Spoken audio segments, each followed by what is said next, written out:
Yes, I think Mr. Pankaj has joined. Yeah, Shafali, I'm here now. Hi, sir. Good evening. Good evening, Mr. Pankaj. Good evening, Ashish. Good to see you. Finally, great. I believe participants will join in. They keep flowing in. So, in the interest of time, we'll just wait for another 1 minute, and then we'll start for the session. Sure. Good to see you smiling amongst everything. That is the most important. That is the most important thing, which Yeah, Shafali, I'm here now. gradually and definitely defines the personality of a individual. Generally, when we meet CEOs, we are very scared. They are very serious. We are not supposed to talk much. We are supposed to talk finance. So, great. Good evening, friends. Good evening, Mr. Banka. Thank you for joining us. I'm Ashish Banka. This is our second series of CEO and HR Then and Now. And this time we have partnered bringing this program together with the young minds and a dear friend Shifali. So with this program, while we had done the last session last time, and it was in terms of knowing CEOs better from an HR perspective, because not much has been spoken about the cordial relationship between two of the sections, but both of them are indispensable. And this journey of understanding, specifically from the business leader, will help the HR professionals and the young individuals to know them better, to get a chance to speak to them. And today we have a very special person, and we are, whatever little I've spoken to him. So this, a brief summary will inappropriate to define him, but I will try my level best to. So while this is the second series, today we have Mr. Pankaj Dubey, CEO and President of Discipline Consulting. Mr. Pankaj has an illustrious career spanning over 2 decades. He has been recognized as top 50 Indian icon in 2016, Black Book top 100 luxury in 2016, a TEDx speaker and an intellectual icon. Being an MBA graduate, he did various leadership programs from Kolkata, ISB, and Polaris. So the leadership, as we always understand, comes from within as well as terms of understanding the programs which we do. He started his professional journey in 1994 with Escorts and rose to the position of CEO and MD. He was associated with esteemed companies like Hero Motors, LML, Intex, Yamaha, and finally Polaris, where he was the CEO and MD. He continues his journey of guidance to many corporates and individuals. Academics has been a niche place in the life of Mr. Pankaj, and he is on the advisory board of Amity University, Nalsa University, GLA University, and ITS. We are privileged that today we are having him here for this chat series, and it would be an insightful evening for us to know him better, to know the life of a CEO better, and to take insights from him and develop our lives in terms of our professional and personal. While I connected with him this week, courtesy Shifali, and spoke for a couple of occasions, I immediately understood that he has a keen attribute for entrepreneurship and strategy. So these are the two important pillars with him, which I have understood. Taking this discussion forward, and while we understand, we are grateful to have Mr. Pankaj on our chat series. First important thing we would like to understand, sir, that how has been your relationship with HR team in your companies, and how do you look at them, especially in the terms of key deliverables? Yeah. So thank you, Ashish, first of all, for the introduction, and thank you, Shifali, for inviting me on this forum. I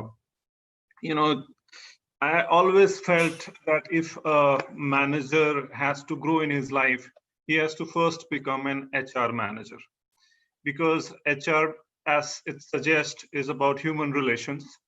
And if you are not great at human relations, you cannot be a successful manager. Even if you are in manufacturing or you are in any supply chain or marketing or sales, any field that you choose, you have to first be expert on human relations. And it's the most complex to be an expert in human relations. And I really admire the human relations team, HR team all over the world whose primary jobs is to get the best out of the people. And therefore, in my career, I have always had great relationship with the HR team.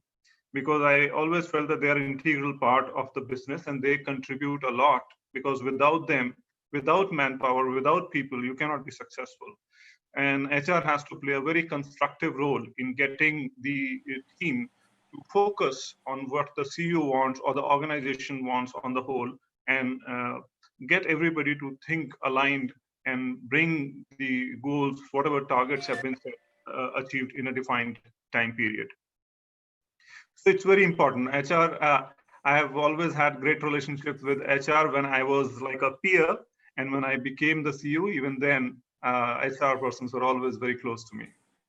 We would like to know from you that what has been, so we are glad that you spoke so positive about the HR fraternity, but any one incident which you would like to recall where you felt that HR would have done better in terms of their deliverables?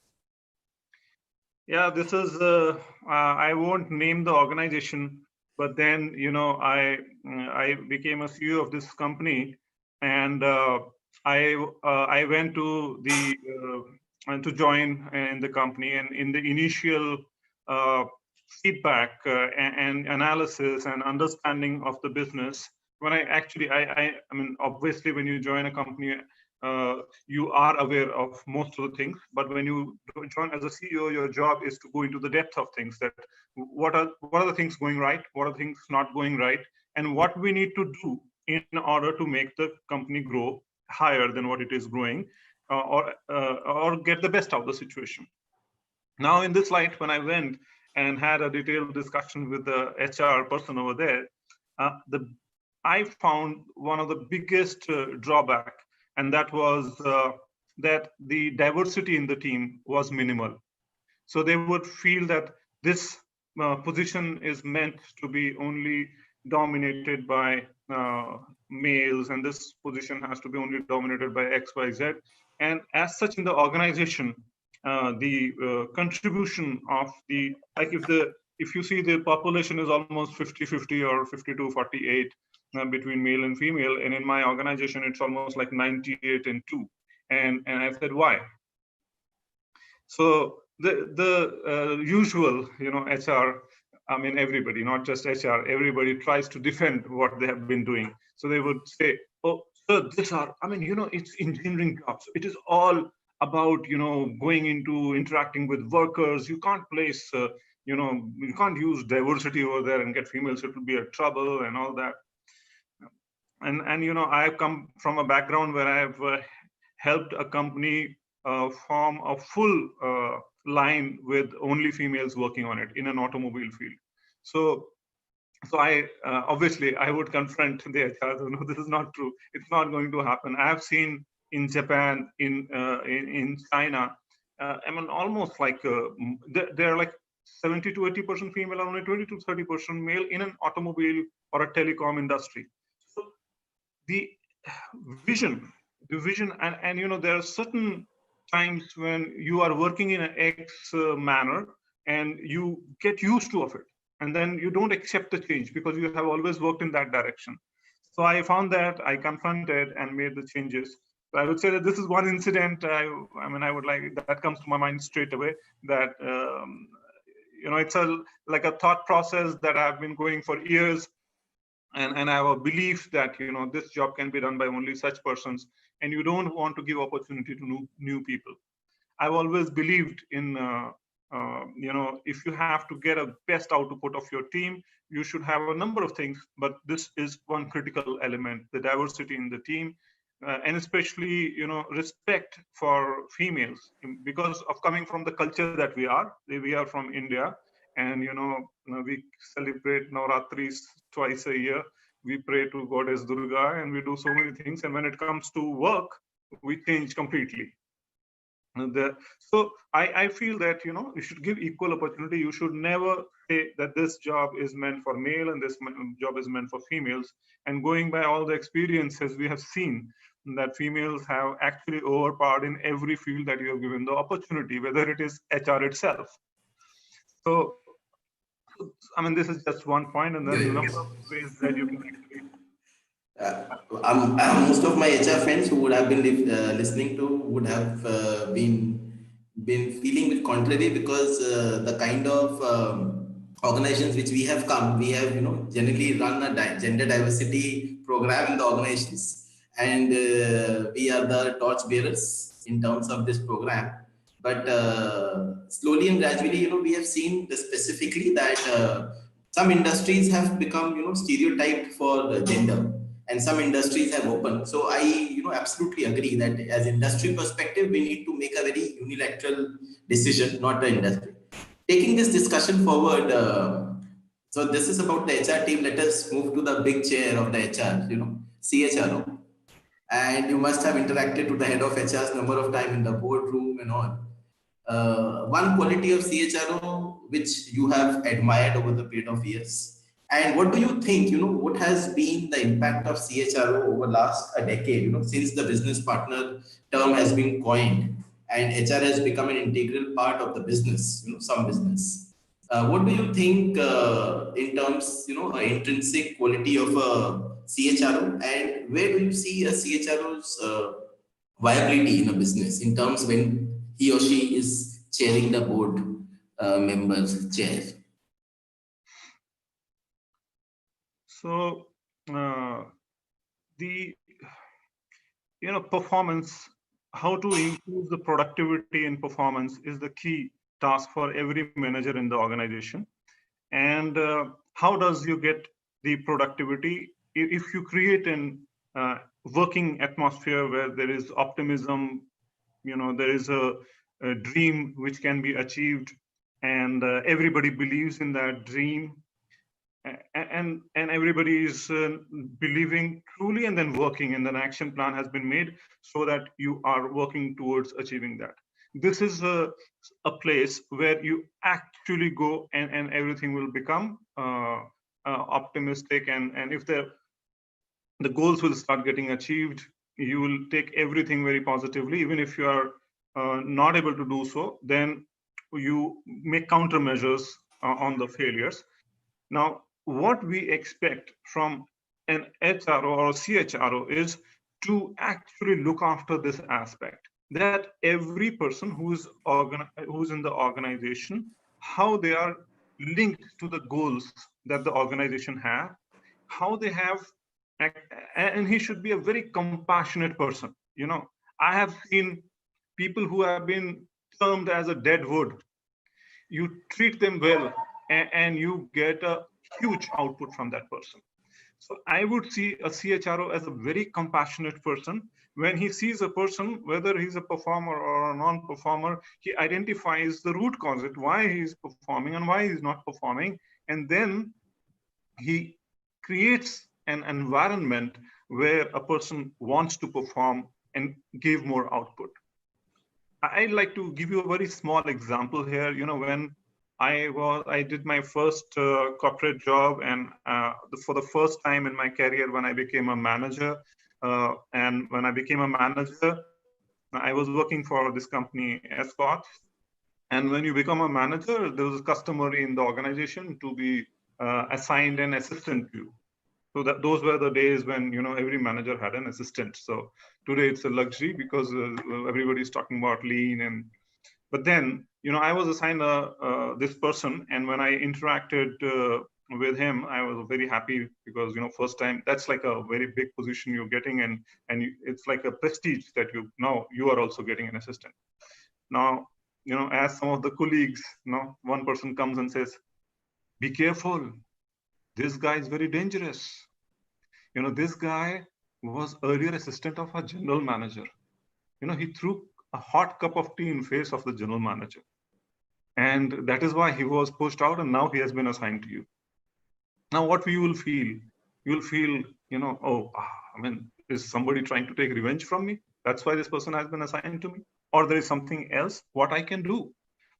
Now, I interacted with the person, and I said, what is your, I just wanted to know from where he is, what does he do, what's his qualification, and how long he has been working with the organization, just a personal chit chat, which normally HR persons will do. So I did that, and I realized that this person is overqualified for the job that he has been given. He's an assistant, but he has done master's twice. So he's a double MA.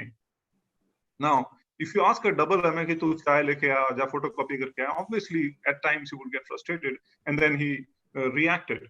Now I spoke to him, I understood his needs, and then I said, besides this, okay, you have been assigned to me, you can do what is been told by the company, but what is your interest level? What extra have you learned in all these years? Is there any interest level? And he said, yeah, I love, I mean, those were the days where computers were like what today we are talking about, big technologies coming in, artificial intelligence coming in.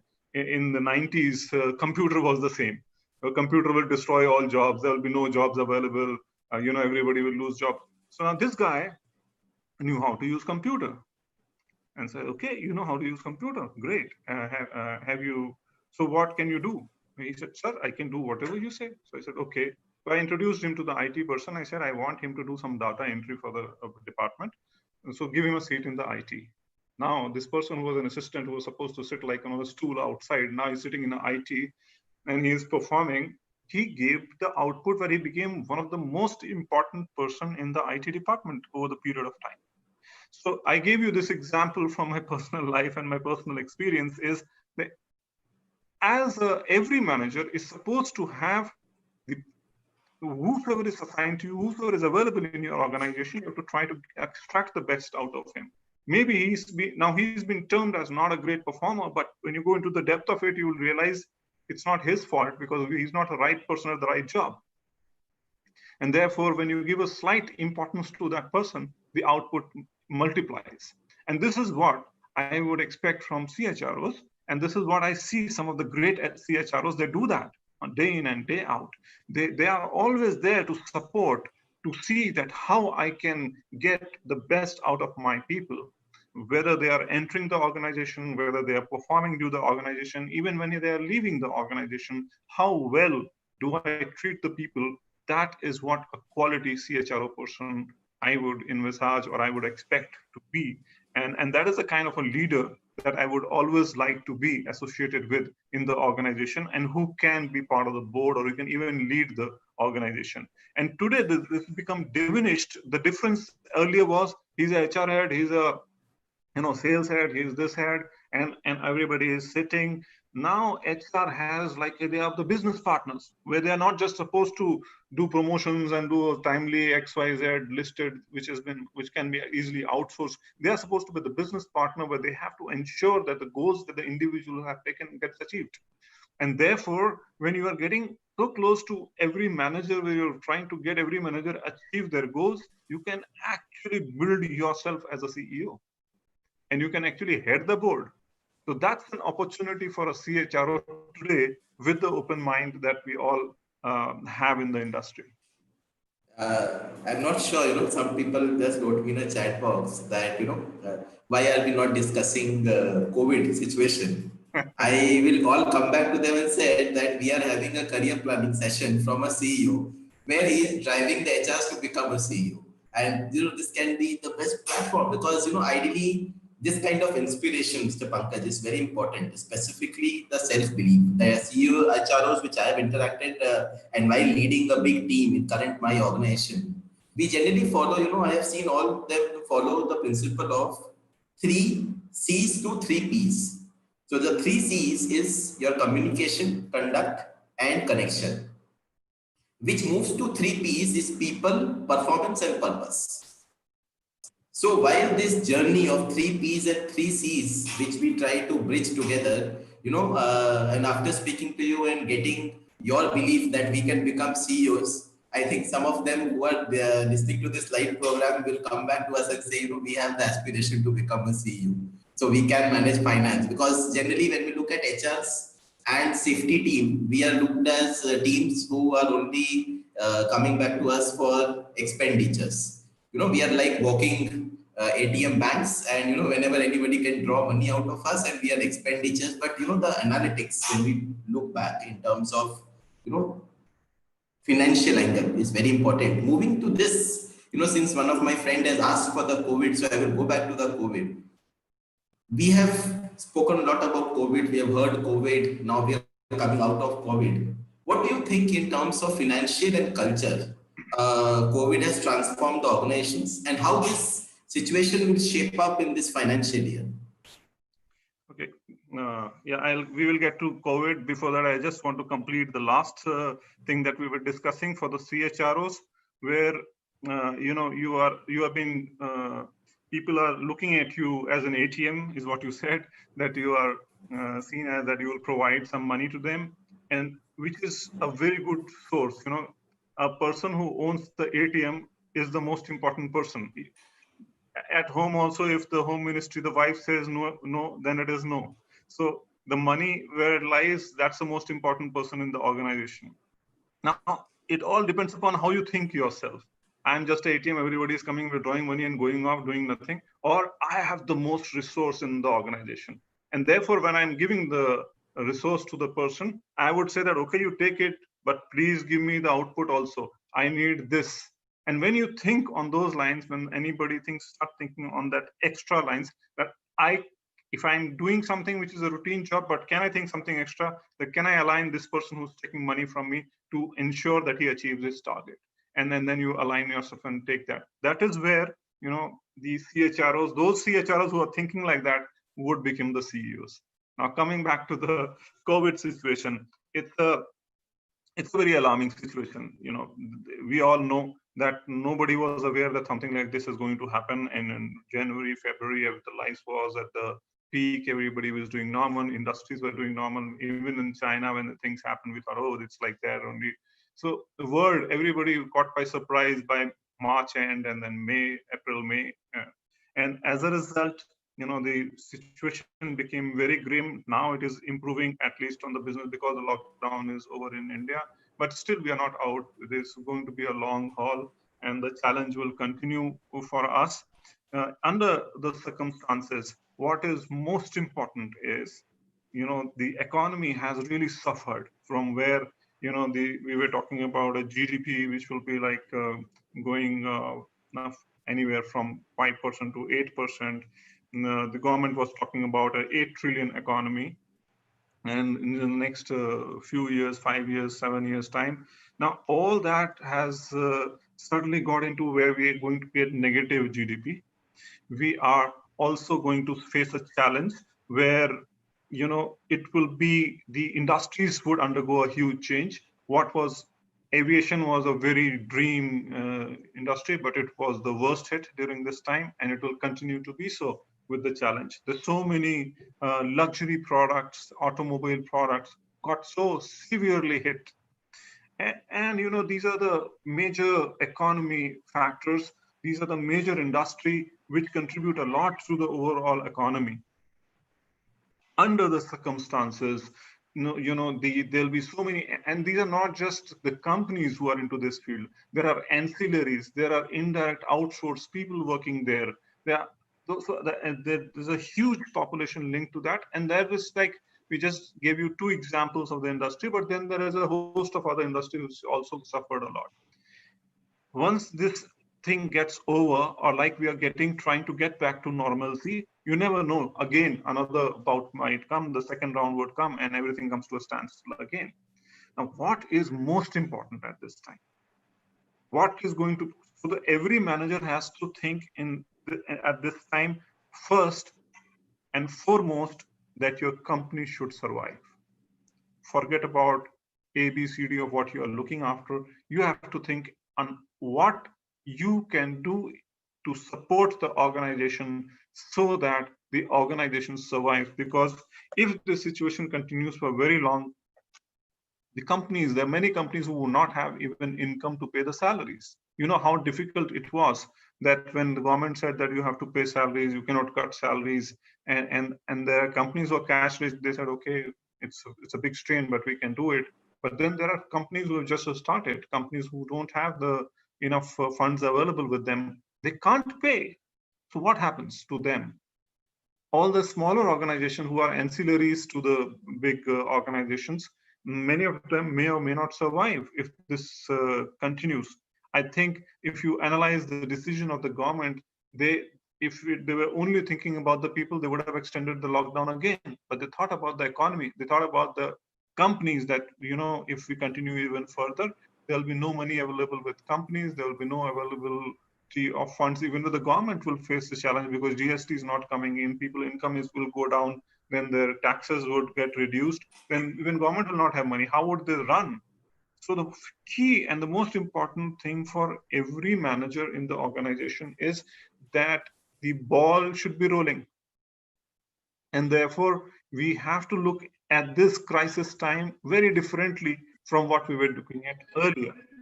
I understand that the entire HR fraternity, I mean, this is nothing new. Everybody understands this is a very serious situation. But what have you done at this point to contribute to what have you done in order to contribute to the organization in such a way that the organization survives or thrives? So there has been a challenge in many. Uh, there's been a challenge in some industries. A lot of Request disturbance. the participant to please. Sorry, sir. So the foremost thing is to make the organization survive and sail through this troubled time. The organization has to, and then there might be opportunities at this time. So the top management has to be, whether it is finance or HR, has to be very close to the CEO to see that what can we do? Like if you are into a heavy industries, what can you do at this time when there's a total lockdown? Say for example, what did Mahindra and Mahindra did? Mahindra and Mahindra came out and said that, okay, we are experts in automobile and the country needs right now ventilators. Can I make ventilators? So the engineers who had never thought of getting into the medical field, they designed and created the ventilators that in case if there is a need, these ventilators can be produced and can be supplied to the government and medical hospitals and other requirements. How do you deal? I mean, there's so many things. Everything was on a standstill, but there was a shortage of masks. There was shortage of, I mean, all these essentials like cleaning your hand, uh, sanitizers. Companies, the intelligent people, they immediately switched to this. They sourced it and they started supplying and making some money out of it. So you have to always, so in times of this such circumstances, whether you're in finance or you're in HR, you have to think out of the box to say, these are the areas, my core areas are blocked, nothing is going to happen. But if the company has to survive, then what can we do right now? Everybody is sitting at home, nobody can come out of the home right now. There was a total lockdown, like nobody was seen on the road. But you know that there are a lot of companies who got into trouble, but there are a lot of companies who used this opportunity and they created huge business at this time because they saw these opportunities and they did something extraordinary out of the box at this time and they got huge business. There are certain companies, there are a lot of people who have lost jobs during this time. There are a few people who have got promotion during this time also, during the COVID time. So what can we do? What are you thinking? What are you doing at this time is the most critical for every manager.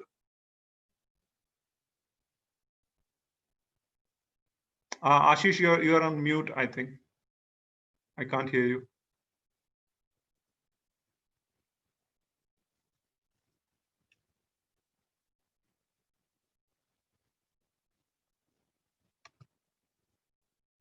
Shefali, can you hear? I can't hear Ashish. It appears, Ashish, that you're on a mute.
person you are.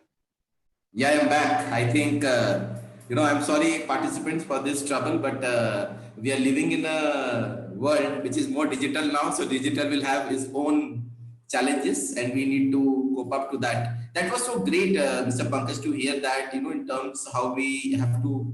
So what I understood, that innovation is very important for the organizations. And the second is in terms, most importantly, is that in terms this survival is the very important aspect, specifically for some industries which have been deeply impacted, like hospitality, tourism, and your Yeah. other segments which are related to service industries. Moving back, since you mentioned about crisis, my next question comes. Crisis management is very important aspect of any life or a business. So, in terms of your experience, can you share, in terms, COVID is something which we all have seen, together as in a lifetime, and hopefully we might not see it again.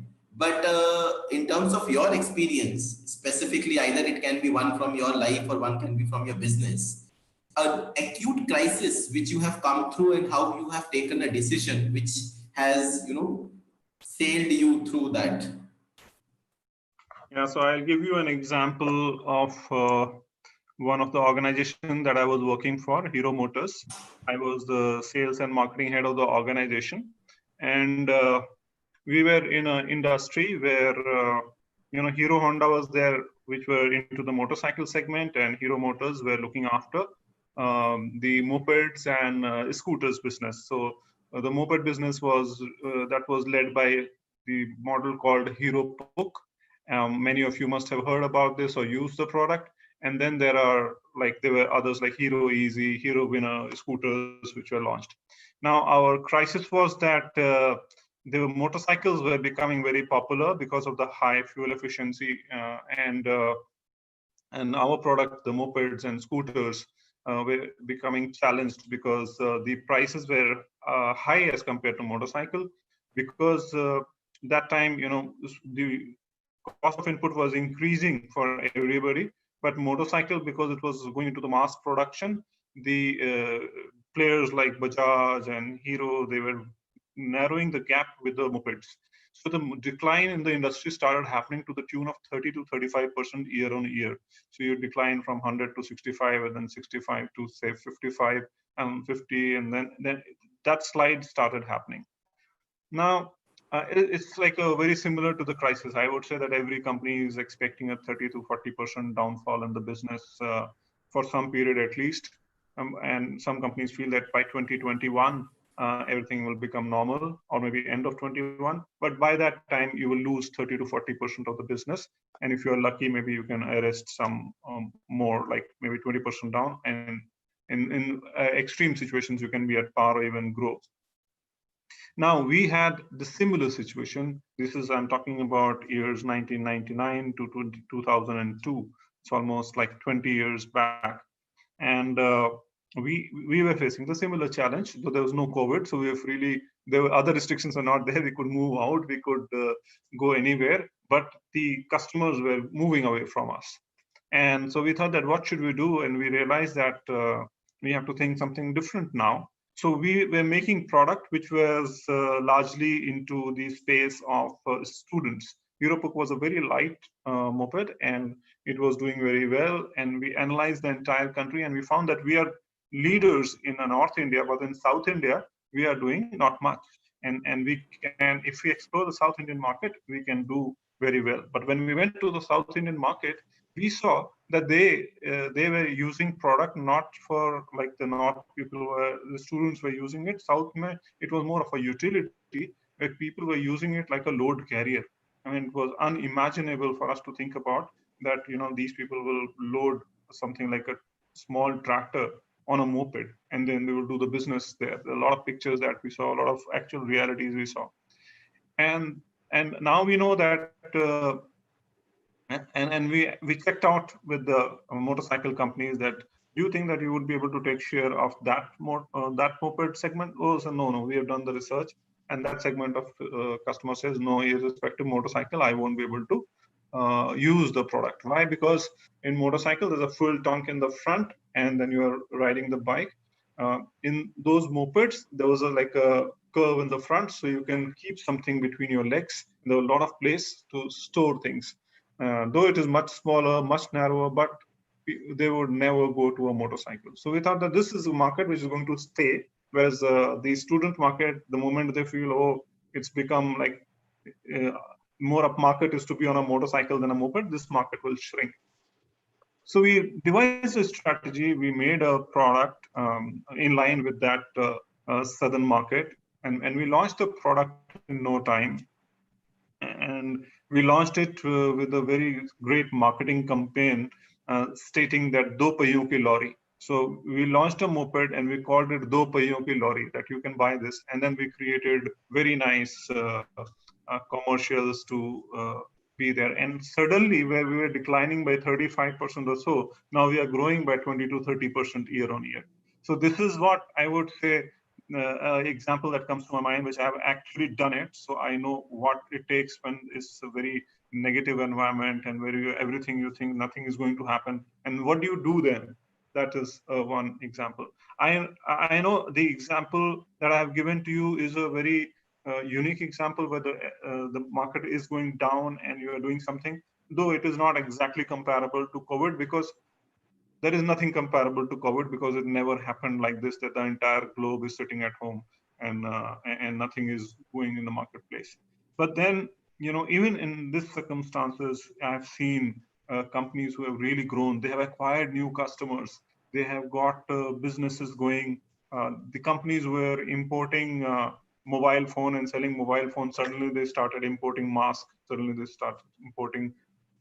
So how to tweak your business in times of adversity? What is going? What can you do?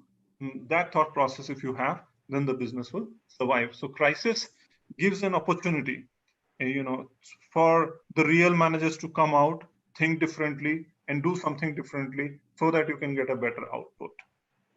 Thank you so much. I think that was really motivational, and you put a silver lining to this peculiar situation as well. Because as HR people, while we are managing our organizations and people, we always go back and tell them to invest in your learning, invest in relationship building, invest in your skill development. This is the time which you have got, so utilize that time. It's an opportunity. Also, to the point, while we speak about crisis, digitalization has happened, somewhat which we have never imagined. Why it happened through a push factor rather than a pull, but we embrace that change. Coming back to organizations, most of the organizations now, most of us are working from home or are stagnated at home, using different mediums. Transformation is very important in terms of digitalization, and we have to agree that it comes with a cost. So as a CEO, if you are given a scenario that you have to run, since you're running this particular company and, HR works that I have to spend, say, X amount on transforming this entire communication channel with my colleagues and in the company. How do you look in crisis period and investment opportunity, specifically with HR where, transformation is proposed? Yeah, so it's a very difficult question, at a time when you are in an organization where there's a crisis, where there's no money coming in, would you invest at this time? Now, it all depends upon what is the output I will get out of that. So if I invest at this time, and if I see that with this investment, I can get some additional business, I would do so. In the times of COVID, a situation like this, all organizations would look at, divide everything in short term and long term.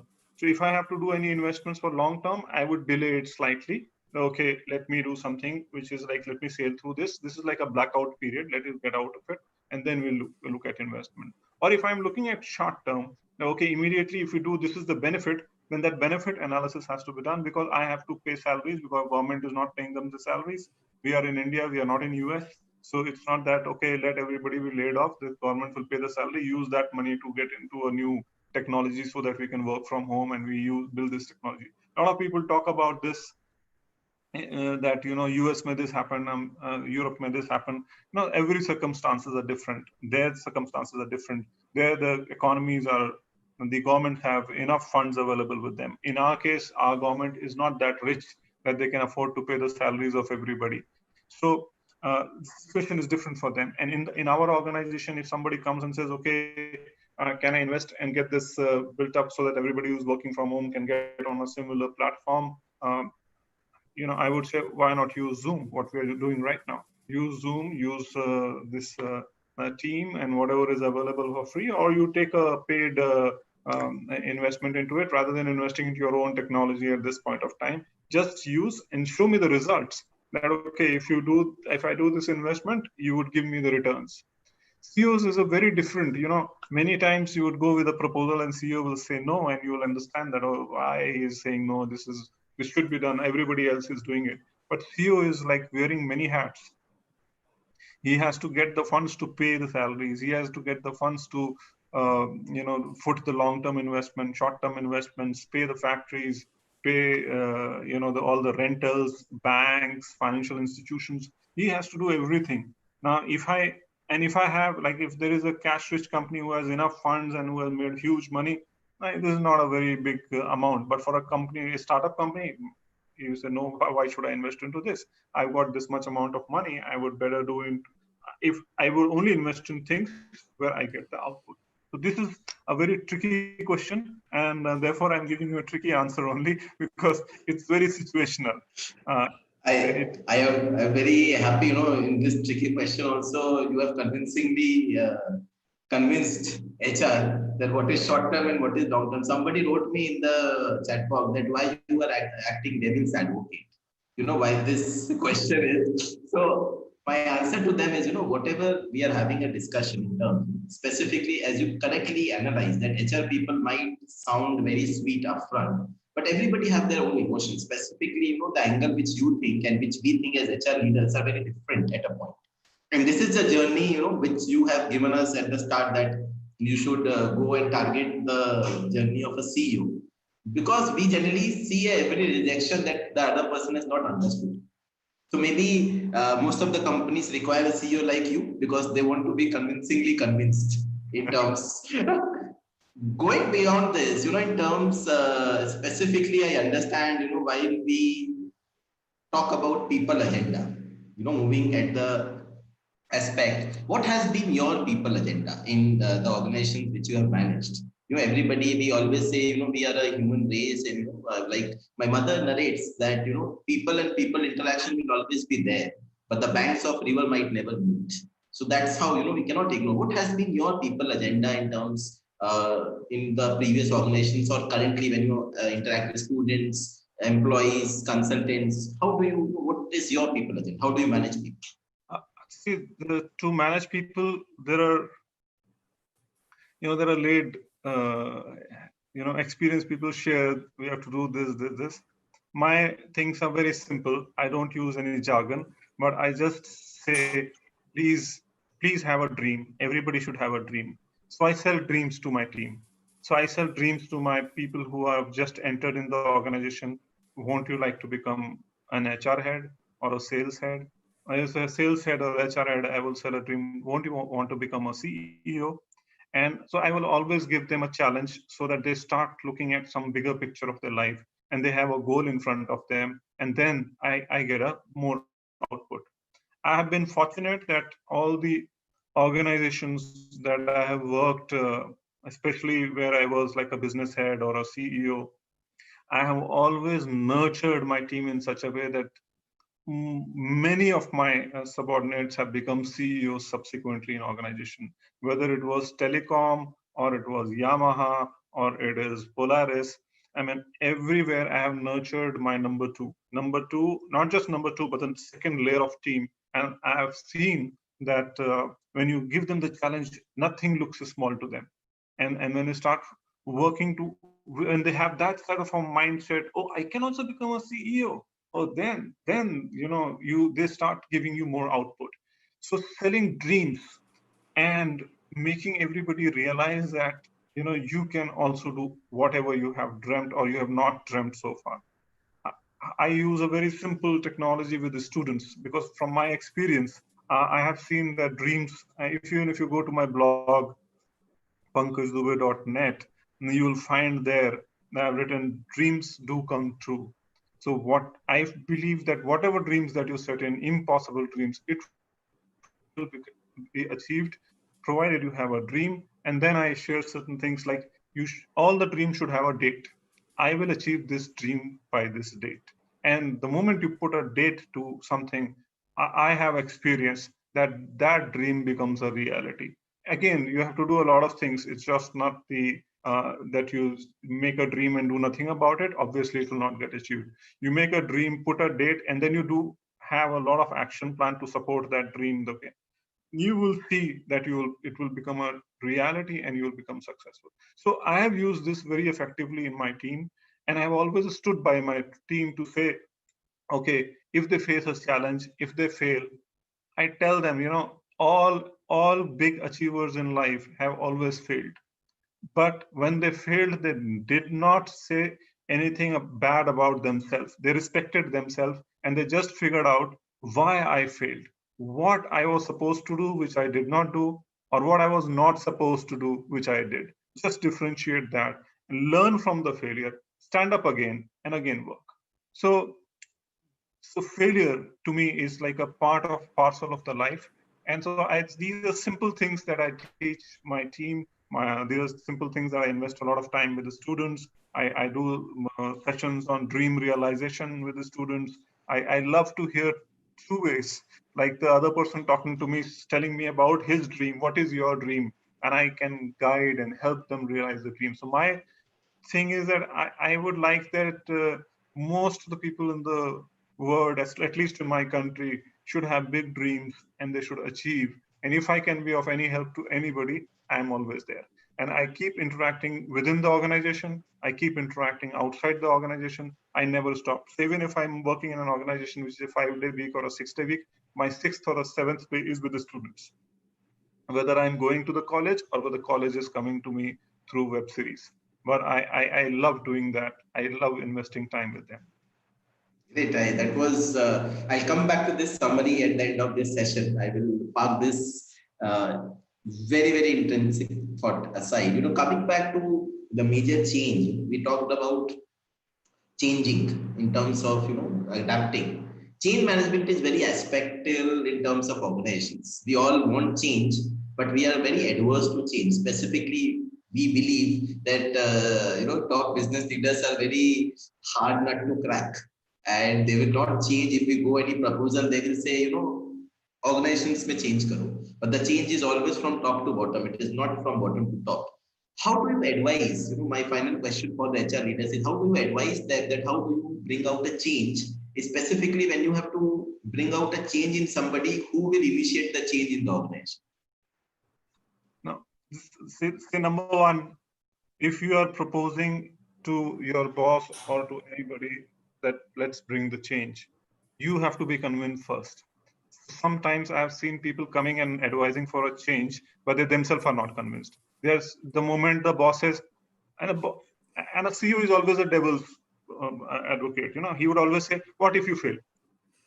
Now you yourself are not convinced. You immediately give up. Yes, sir, you are right. If you fail, we will do. The proposal is gone then and there. So you have to always think about that. Okay, if you are proposing something, you should be very passionate about that. You should believe in it that is going to happen. You are ready to put your, everything on top. Okay, if this does not, if you cut my finger, I will make sure that this is achieved. The boss will say, okay. Then he will come to commercials. Okay, what is the investment? What is the returns? CEO is all about that. CEO has to look at everything from a perspective that what will I give to my shareholders? What will I give to my bosses? What will I give to my employees? What do I give to the customers? So if you convince me that, okay, the organization will not increase in revenue, but your customer satisfaction will skyrocket, or your employees will become highly motivated, and with the highly motivated employees, you can achieve more dreams. If you come out with such proposals, I don't think any CEO would say no. CEO is, there are different kind of pressures, and every person deal differently. Even as our heads, you would know that when there are pressures coming in, you will deal differently. CEOs will also have different pressures. Everybody moves, fluctuates. Sometimes he's the top of the world, sometimes he's not. Now, when you are when you are faced with this situation and somebody is proposing to you, okay, make this huge change in the organization, and you are not at the top of your mood, and so you will always cross question more, and then how strongly you feel about this dream that you're proposing, the change that you're proposing. I it's not just very long. I think about 10 years back or 11 years back, today everybody is talking about digitization. But 10 years back, or maybe 12 years back, the HR department used to say, block this site, no Facebook in office, no internet, no social media, because it's a time wastage in the office. I used to say, no, if somebody is going on a Facebook, if he's personal chatting or if he's doing something for the organization, no, he's posting his company's brand and you are banning it for 8 hours, then your workforce, what they can do, you are reducing the output. Now, that change, the organizations with the change and they understood the change, they brought and implemented at that point of time, they flourished. Today, everybody is doing it. There's no brainer to say that you give access to Facebook or Twitter in the office. Everybody says, Nini, please do it. So that was the change in the mindset 12 years back. Today, it has become a norm. Today, work from home is a big challenge. Before COVID, if I come, sir, I want to work from home for 3 months. I'm not from the IT industry, by the way. If I'm coming from that IT industry, were following it, the HR person will reject. No. How is this possible? Now, if your person sitting next to you also say, my entire office will be working from office, how do we change that mindset? Today, if I go back and to the HR manager to say, sir, I want to work from home, you'll say, oh, wow, great. You did very well during this period. You are entitled. I know that you give very good output during this period. That mindset today. So this is a great opportunity for us to think, why should we have so high cost of office? Why should we pay so high rent of office and increase the cost of the organization? Can we make profit there and let some of the people or most of the people, work from home, ensure and invest in the technology that you're talking about, so that you can effectively monitor the output from everybody sitting at home. That cuts down the time for people to move around. It cuts down the cost of the organization. This cuts down the number of other expenses, direct or indirect, of the organization. So these are some, like, the challenge comes, you pick out the opportunity out of that. Work from home is one. Every organization should rethink about how we should use this. Even the government should think that, they say that, okay, you have to start up a company, you should have this much investment in office. Where is your registered office? Where is this? So many rules, regulations are there that the people get, oh, if I have to do so much, then let's do job only. Why should we become an entrepreneur?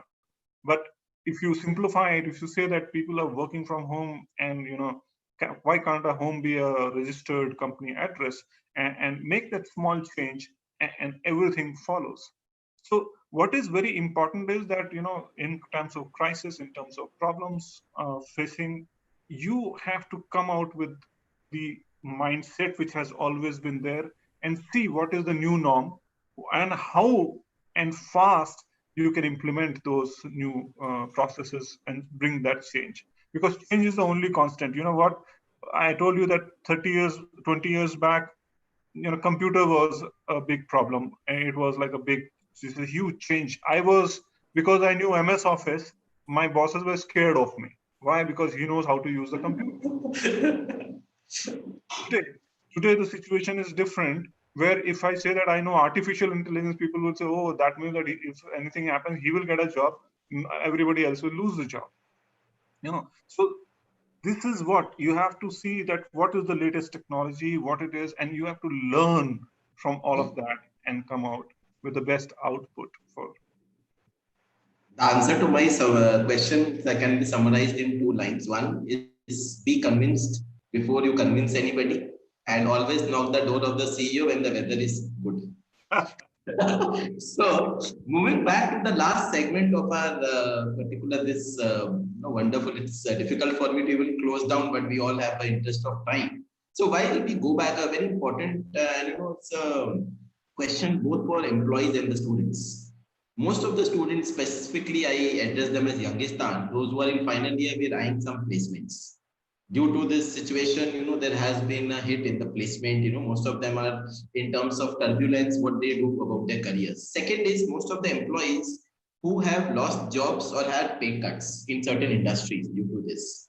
What, in terms, it is very difficult to give them an advice that, it's very easy when we say them, motivate them, but what all we can do in terms of to help them so that in this particular situation, after we wither this out, they come back as more successful individuals, both for the students and for the employees.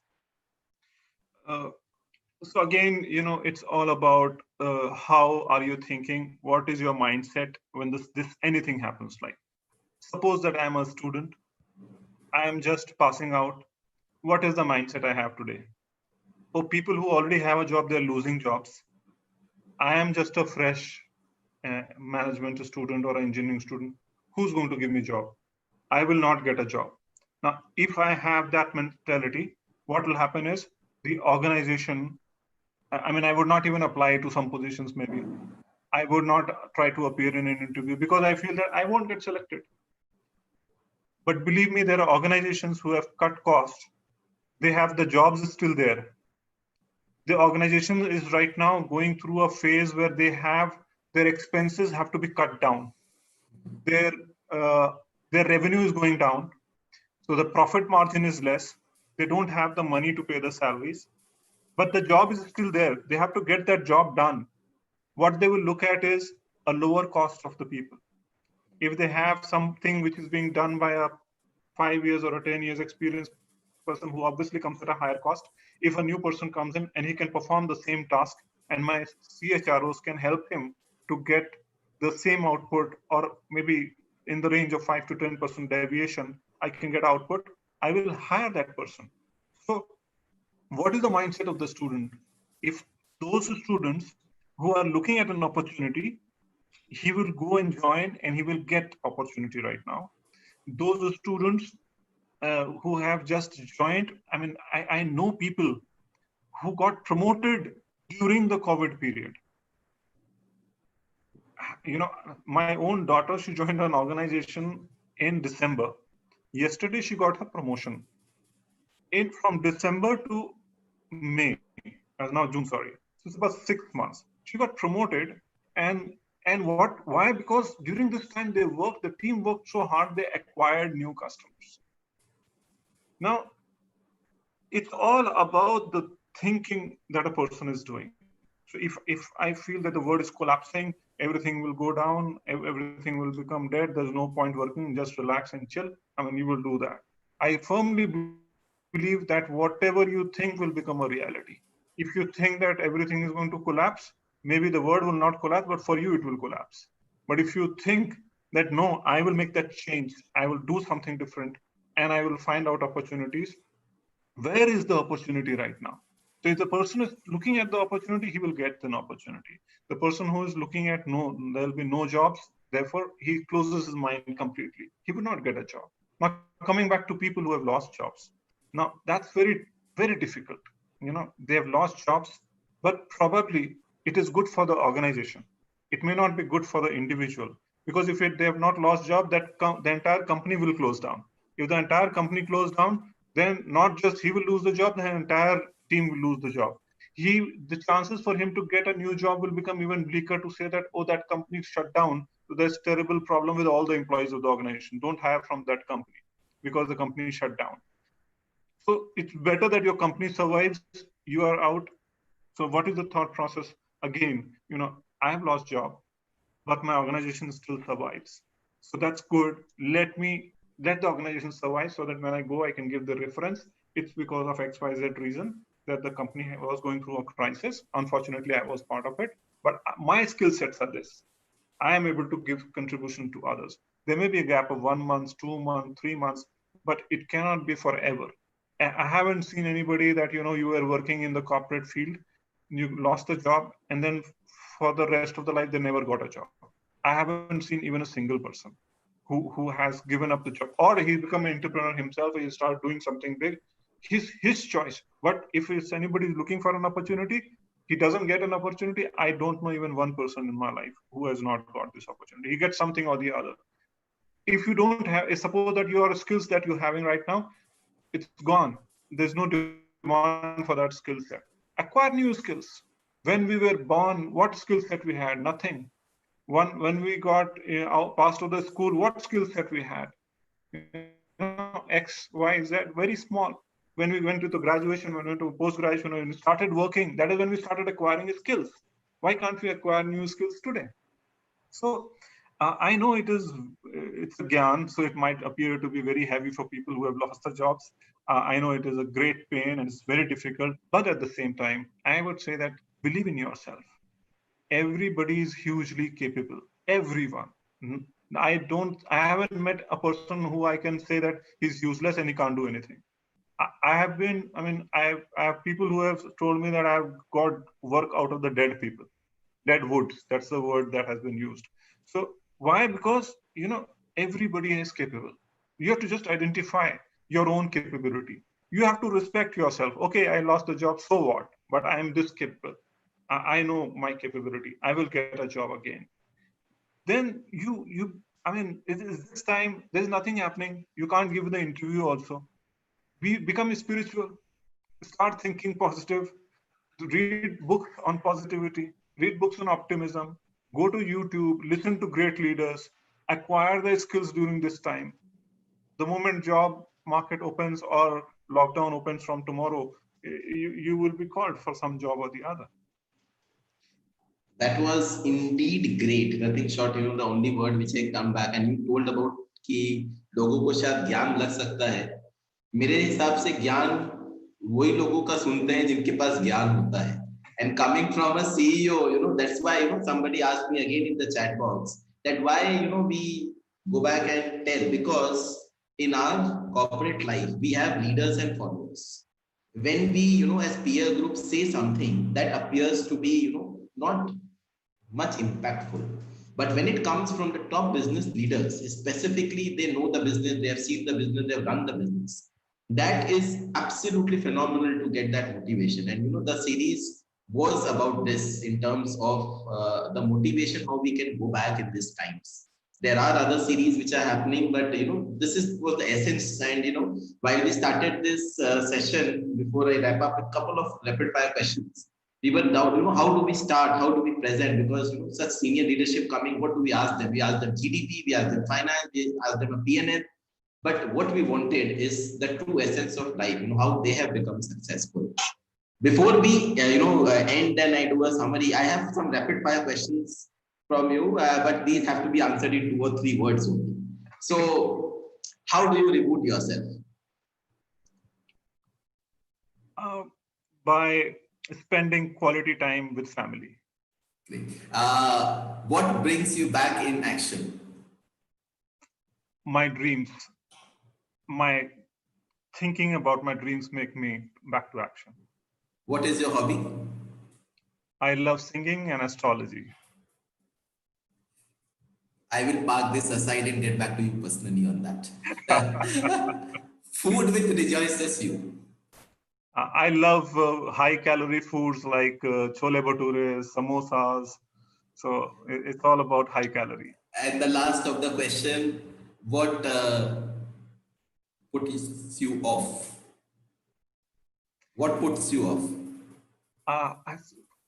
The dishonest people who are trying to be very good in front of you, but then they don't mean it. So I really get put off by people who come, they commit, and they don't really mean it.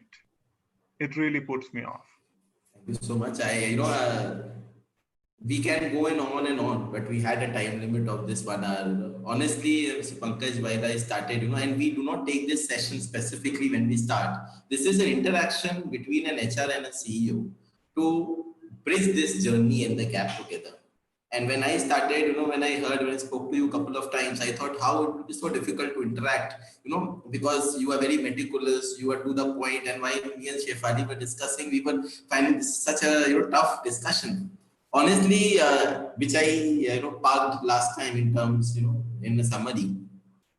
For me, I specifically this journey of interaction with CEOs. We had a lot of impression change which we had, which were not correct. And while we take this journey forward, for me personally, and I believe for all the audience who were there and live on YouTube who were witnessing, first session where Mr. Ajit Menon, PGIM CEO, talked about empathy, and today you spoke about dreams. We at this age where so many technologies there, people are out in the market, they have all the gadgets. One thing which we all require, and we will never say we don't require, is coaching.